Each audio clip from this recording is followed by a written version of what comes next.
Hi guys, it's Doc's Market Minute for Friday, November 20th. I'm looking at the S&P 500, and all that matters to me right now is understanding what's going to happen when the price breaks out of this current box. I believe the price is going to stay within this area until it does break out, and I think that could lead to our next major trend. The reason why I think that this is so important is because we have so much available energy right now for the next trend. I mean, literally we have hundreds of points on the S&P or thousands of points on the Dow right now. And I think the next trend that comes out of this is going to catch people like a deer in the headlights. I don't think they're going to be ready for what happens next. So either we see the price coil up inside here and then eventually break out to the upside and go real strong to the upside, or we might see it actually break to the downside first, in which case we'd have a more bearish outcome from this. So just to give some perspective, actually what we've seen since August is almost exactly mirrored the 2011 analog. So let's go take a look here at the daily chart again and kind of get the feel for what's happened here. Okay, we had throughout most of the chunk of this year, the middle chunk of this year, we had a very, very quiet and sideways market. One that we haven't seen one that quiet and that sideways for years.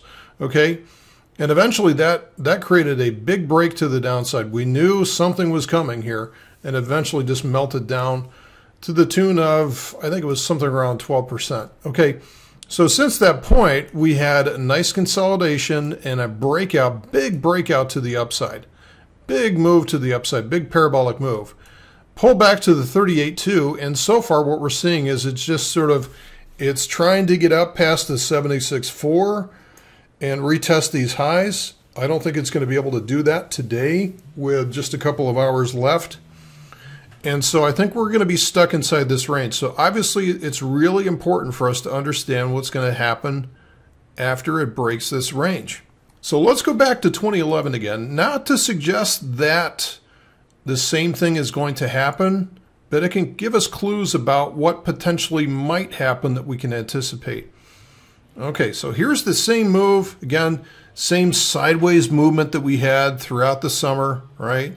Same kind of thing. I mean, almost exactly.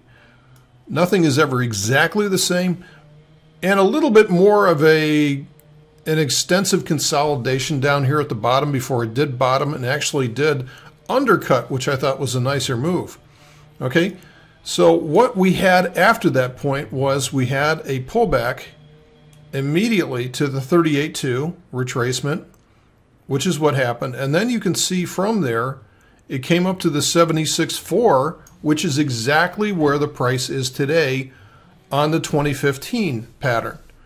So you can see that what happened after that was we coiled around for another couple of weeks or so, another couple of weeks before we finally broke that pattern. So you can see this is a triangle pattern here, and it broke to the downside. And this was kind of a nasty fake out retracement. Very, very nasty move. So this is about as complex as it could possibly be.